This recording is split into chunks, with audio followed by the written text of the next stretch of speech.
na naman tayo sa alaga kong napakakulit. Ang kulit. 78 years old, nakikipag-away. Bumili ng kettle. Okay pa naman yung kettle niya, guys. Ayan, oh. Ito. Gumagana pa. Gumagana pa yan. Ngayon, bumili ng bago. Ito. Bumili niya sa tao. Hindi pa raw nagamit. Ngayon, paggabi pa hindi makamove on ng problema niya. Hanggang ngayong umaga, titingnan na naman niya daw to kung anong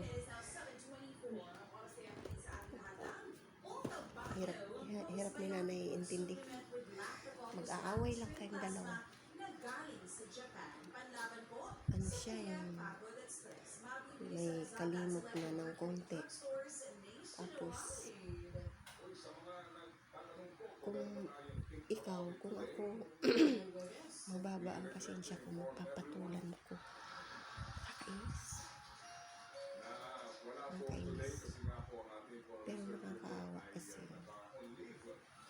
di-isa na lang siya dito nakatira sa bahay niya na to. Siya lang mag-isa dito nakatira. Hindi na kasi siya as in tuluyan na katulad natin na normal na makakagalaw. Siya hindi na as in kailangan ng alalay.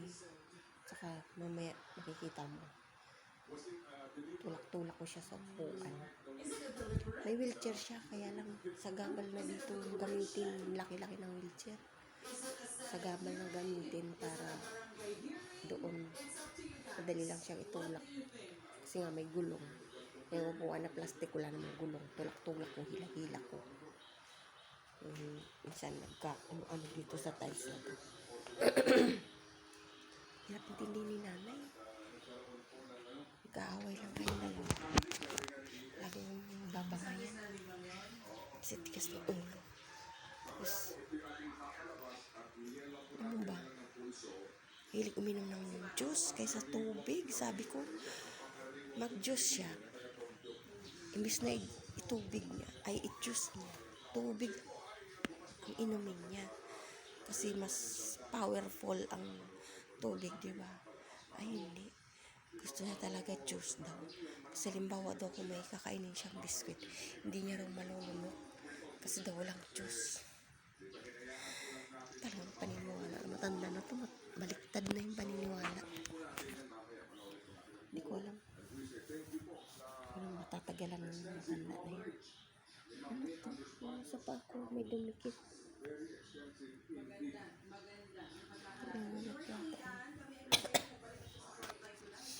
Bulan niya, bagal-bagal kumilos.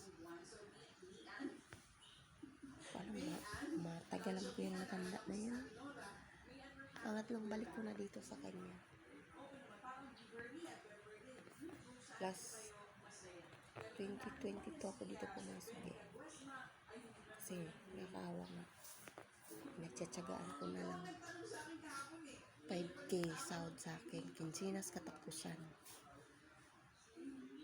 Okay lang yun at least, di ba? May mahihita tayo. Kahit pa paano. Sa mahal na ng bilihin ngayon. Tsagaan mo na lang yung 5,000 na sinasahod niya. Ginagawa ko lang naman dito. Yan, pagdating ko sa umaga, mag-aalmusal kaming dalawa. Tapos, pagkatapos niyan, luluto ng ulam sa saing. Pagkasaing, magwalis-walis dito, maglinis-linis, magmap. Tapos niyan, maglakad-lakad yan siya sa kanyang karang-karang. Tapos mga 9, uwi na rin ako. Sa amin naman ako magluluto. Pag ganun-ganon lang ako, malapit lang naman ako. Ako ang malapit dito sa bahay niya. Kailangan pagtsagaan. Mamaya po, lalabas niya na sa kwarto. papalit pa ata ng diaper. Pag nagpalit ng diaper, naabot ng 20 minutes yata. Kasi, pinaka, ano-ano niya pa. Ayaw niya yung may bukol-bukol daw sa diaper niya. Wala namang bukol yung diaper. Kung tutuusin. Eh siya, meron daw. Inahagod-hagod niya pa yan. Mamaya-maya ko na initin yung kung ano man yung ano dyan. Kasi napakatagal niya. Paglabas niya dyan, yung mga iniinit ko, tubig, 2 beses ko pinipindot kasi malamig na. Mag-iinit muna ako ng tinapay. Nandun pa siya sa kwarto nakahiga. Paglabas na, malamig na. Malamig na yung kinakain. Malamig na yung tubig. Kaya, labas na, iinit ko ulit. Ano na, yung mabagal na. Mabagal na kumilos.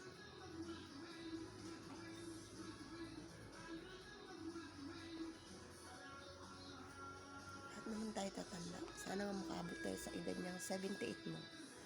Wish natin. Sana lang. Yun na, tumatawag na. Po! Oh! Kalang. Balik tayo. Ito. Hindi niya maubos. Sa isang araw, ganyan lang kadami ang iniinom niya. Mabagal uminom ng tubig. Yun, dapat ubos ito sa buong maghapon. Ito lang nababawas. Mas gusto Diyos.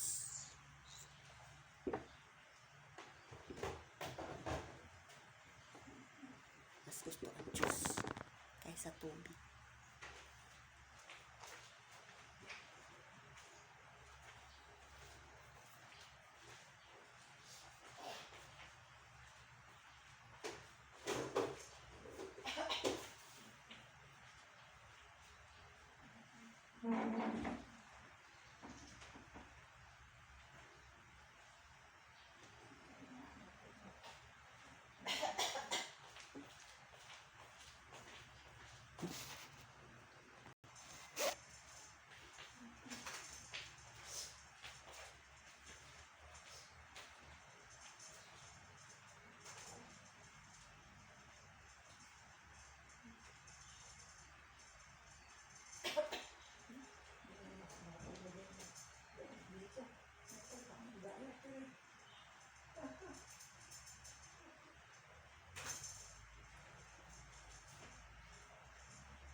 Kahapon ba yan? Tinext ko yung dating bumunga sa akin dito ng house to house, yung, ang tawag doon, yung ano ng mga dugo, ang tawag doon. Kahapon, meron akong number niya. Meron akong klase pa pinigan niya. Lagi ko na hinahanap, hindi ko makita. Mabuti na ilagay ko pala dun sa cellphone ko na yung number. Kahapon, tinext ko siya, nagpakilala pa ako. Ako yung laboratory. Dito, pupunta ka dito sa bahay. Sabi ko, ganito na. Umaga yun, fasting pa nga. Tapos, hindi ba ito dito pa?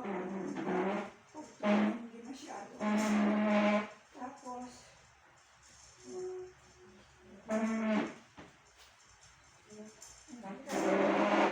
dinupo na ako, ha? Ang sakit nito.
sige. Oo. Dito.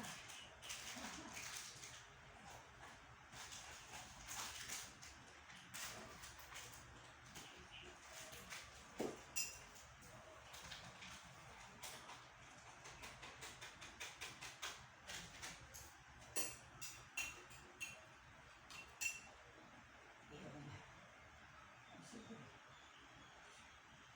Tatama na ako. Ay, masarap. Tikman mo lang yan kung mga nito. Masarap siya. Masarap yan. Oo. Tama mo yung ganyan. Bakit kasi pagkain malaki? Bukod karahin pa eh. Palakan mo.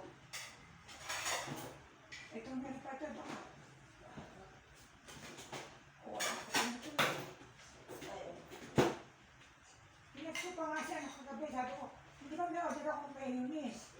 Opo, bukas. Bukas na nahapon yun. Mamaya hapon pala. Yun, yung mga pangalan nun.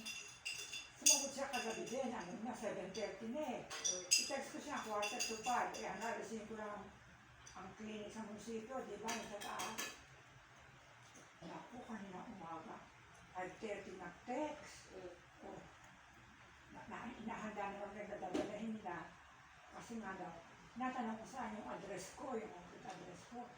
Tapos sinabi ko sa kanya, ang address ko kako, kanya, 4 ako yung block 9.4.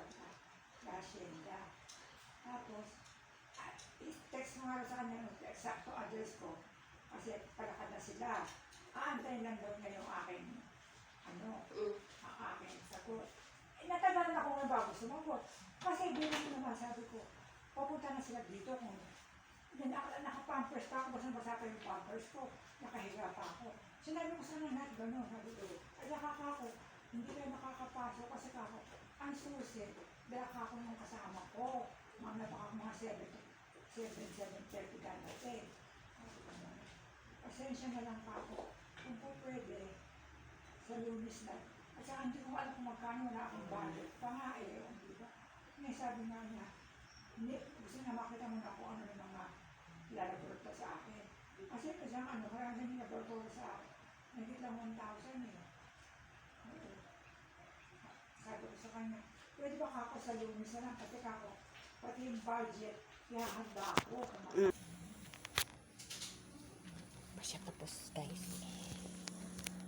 Kaya ano natin siya doon. Siya tapos. Sa araw. Gusto ko siyang ilabas dito eh. Kaya lang. Tinatamad naman. Paarawan ko yan siya. Hindi makatiis. Wala pang 5 minutes. Sumusuko na sa araw. Masakit daw ang init. Vitamins nga yung vitamins nga yung araw eh. Kayang-kaya niya magbilad ng 30 minutes kasi matanda na. Ayaw niya. Kasi masakit daw sa balat. Sumusuko. Di na naaarawan.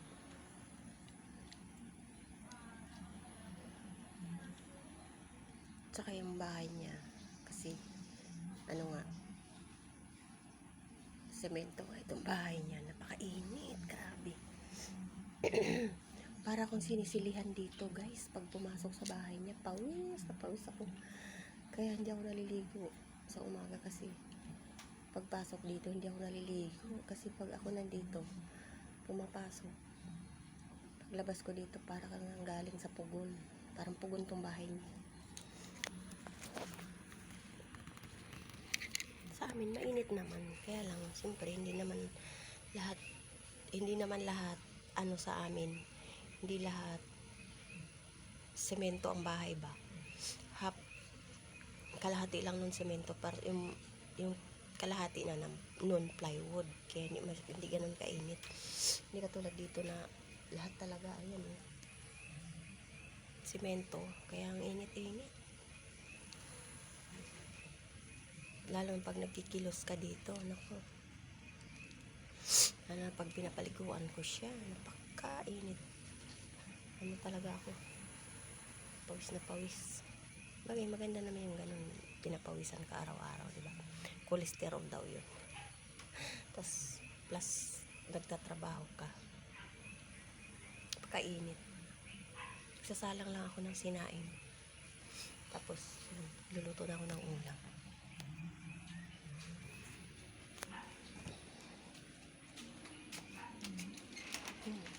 Maaraw na.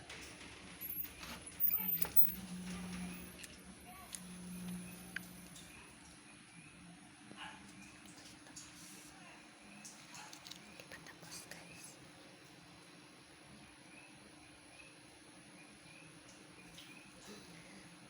Ginugupit niya. Mga gamot niya, ginugupit niya.